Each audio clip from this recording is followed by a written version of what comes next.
Dear brothers and sisters in Christ, with this video we want to share with you an extraordinary story, a living testimony of faith and hope, imbued with that unmistakable touch of divine providence that manifests itself in the most unexpected moments. A story that invites us to reflect on the power of prayer, the importance of community, and the mystery of God's plan in our lives. It all took place in a very small and suggestive village in southern Italy called Arbus, where an unexpected event deeply shook and united the entire community. The protagonist is Laura, a young woman of 26, of great Catholic faith, who faced a difficult period with a strength that did not come from her hands alone, but from something greater, the presence of the Lord and the support of her community. This true story takes us inside the walls of a small church on a Sunday morning in spring, when a completely unexpected event left those present speechless, transforming a simple Eucharistic celebration into a moment of grace and wonder. Before continuing, we invite you to support our channel by leaving a like, subscribing, and activating the bell to stay updated on our contents. But now let's get to the heart of this incredible story. Laura was a young woman who, like many others, faced the difficulties of life with determination, even though the period she was going through was particularly difficult. In her 8th month of pregnancy, a time that should have been filled with joy and anticipation, she found herself instead immersed in a heavy daily routine, full of worries and sacrifices. He lived in a rural setting, where opportunities were limited and medical services were poor. The poor medical service in the area and her economic situation did not allow her to access specialist visits in private clinics, and the absence of her husband Francesco, who emigrated abroad a few months ago to look for work, amplified the sense of loneliness. Francesco, though divided in heart, dreamed of ensuring a better life for his family, even if it meant being away from his beloved Laura and the child who was about to be born. Laura, however, felt the weight of all this. The days were long and full of anxiety. Worries about her health and that of her baby, about the uncertain future, about the expenses to face, and much more. Despite everything, Laura never complained. Out of dignity, and perhaps also a little shame, he kept everything inside himself. Her only source of strength was faith, a simple but profound faith, which pushed her every day to kneel down and pray with all her heart. His prayers were an intimate and trusting dialogue with God. She prayed for the health of the child she was carrying, for her distant husband, and for the strength to overcome the difficulties that seemed to oppress her. That Sunday morning, however, the weight on his heart seemed greater than usual. In a deep need for comfort, she decided to ask her dearest friend to accompany her to Holy Mass. When he crossed the threshold of the small church, something changed. The atmosphere was serene, the scent of candle wax, the songs of the faithful, the reassuring sound of the bells. Everything seemed to envelop her in an invisible embrace. Laura felt lighter for a moment, as if God himself was inviting her to lay her worries at his feet. The celebration began, and with it Laura's prayers became even more intense.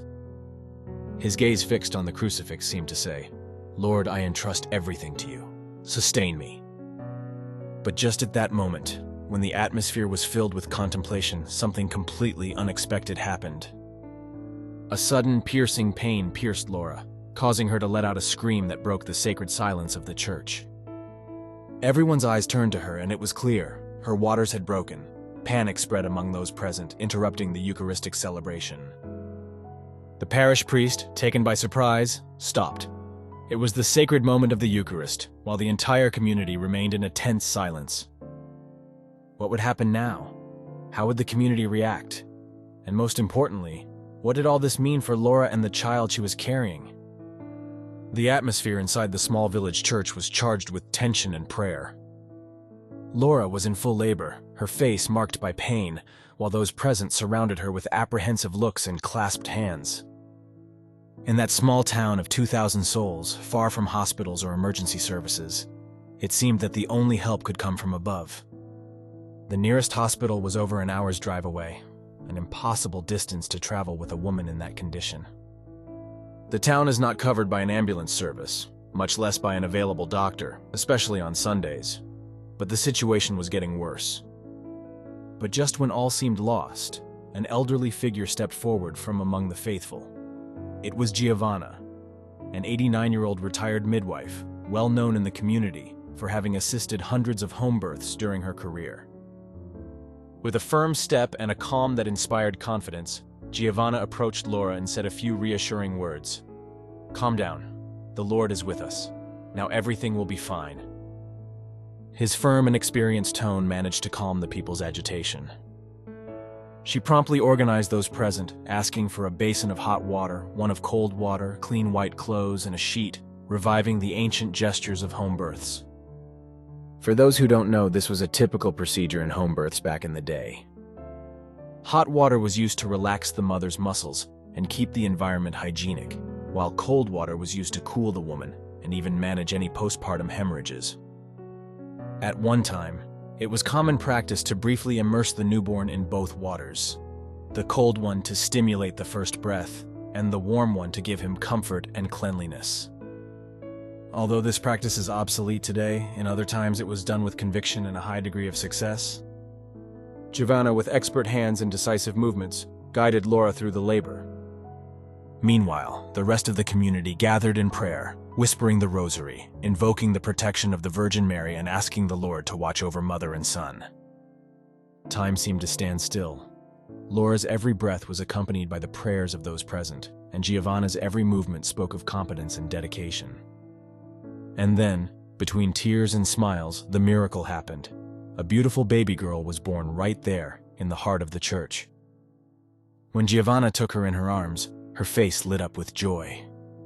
"She is a baby blessed by God," she whispered with emotion, and the entire community immediately agreed.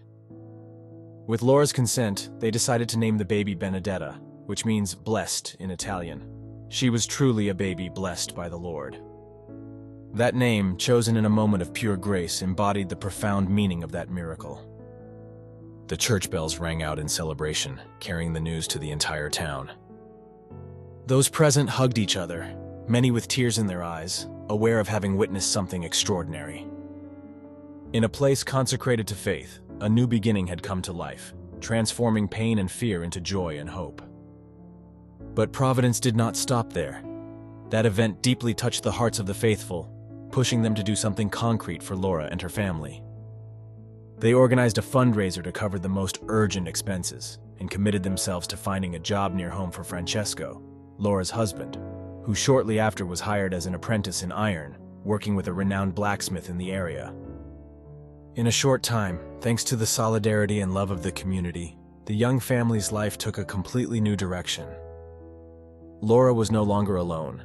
She had experienced firsthand the power of prayer and the power of divine providence, manifested through friendly hands and generous hearts.